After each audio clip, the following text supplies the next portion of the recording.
आपने daily life में मुहावरे तो सुने होंगे। जब भी हम कोई बात कहते हैं या किसी भी तरह की बात करना चाहते हैं तो हम डायरेक्टली ना कहकर इनडायरेक्टली मुहावरों के तरीके से हम बात समझाते हैं। तो अगर हम बात करें मुहावरे या इडियम्स की, तो मुहावरे शब्दों का एक ऐसा समूह होता है जिसका इस्तेमाल एक साथ करने पर अर्थ भिन्न होते हैं। मुहावरे एक वाक्यांश होते हैं जिसका अलंकार अर्थ होता है। अब हम बात करें कुछ इडियम्स की, जैसे an apple of one's eye, यानी आंखों का तारा ने वेरी डियर।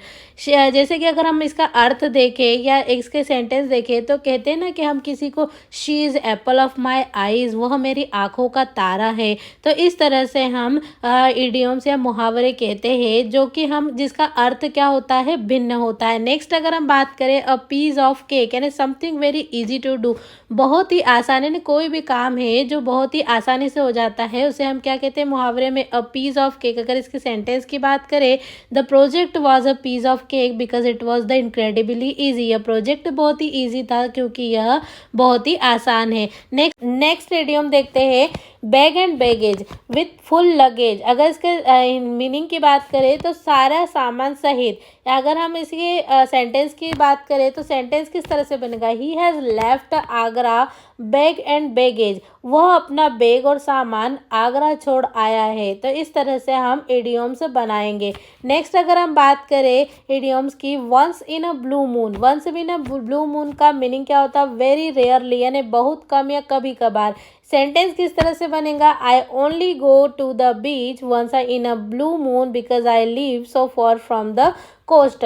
मैं समुद्र तट पर कभी कभार ही जाता हूँ क्योंकि मैं तट से बहुत दूर रहता हूँ। इसके लिए किसका यूज करेंगे हम, once in a blue moon का, यानी बहुत कम या कभी कभार के लिए हम किसका यूज करेंगे, once in a blue moon का यूज करेंगे। नेक्स्ट अगर हम बात करें up in the air. Up in the air मुहावरा क्या है, अनिश्चित या अनसर्टेन या अनडिसाइडेड होता है, यानी किसी काम का निश्चित ना होना या अनिश्चित तरीके से होना, उसे क्या हम कहेंगे, अप इन द एयर कहेंगे। जैसे अगर सेंटेंस बनेगा तो the possibilities of going on a picnic this weekend in still up in the air. इस सप्ताह पिकनिक पर जाने की संभावना अभी भी अनिश्चित है, यानी किसी भी निश्चित काम का न होना ही क्या कहलाता है, अप इन द एयर हम बोले कहेंगे उसे।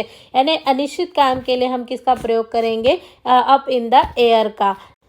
नेक्स्ट इडियम्स की बात करें तो कैट एंड डॉग लाइफ, यानी क्वेरलसम लाइफ होती है ना, झगड़ालू जीवन। अगर इसका सेंटेंस बनेगा तो किस तरह से बनेगा, Mohan and his wife live a cat and dog life. Mohan और उसकी पत्नी किस तरह से जीवन जीते हैं, झगड़ालू जीवन जीते। तो हम अगर मुहावरे में किसी को कहेंगे तो किस तरह से कहेंगे कि Mohan and his wife live a cat and dog life, वह अपनी जीवन किस तरह से जी रहे हैं, झगड़ालू जीवन जी रहे हैं वे दोनों।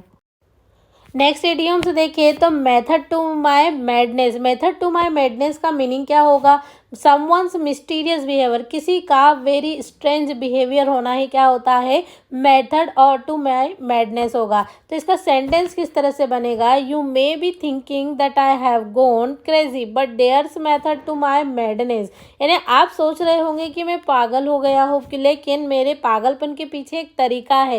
यानी वो व्यक्ति क्या है, बहुत ही स्ट्रेंज तरीके से बात करता है, बहुत ही मिस्टीरियस पर्सन है वो। तो इस तरह के बिहेवियर को हम क्या कहेंगे, मेथड टू माय मैडनेस मुहावरा या इडियम्स हम जिसे कहेंगे।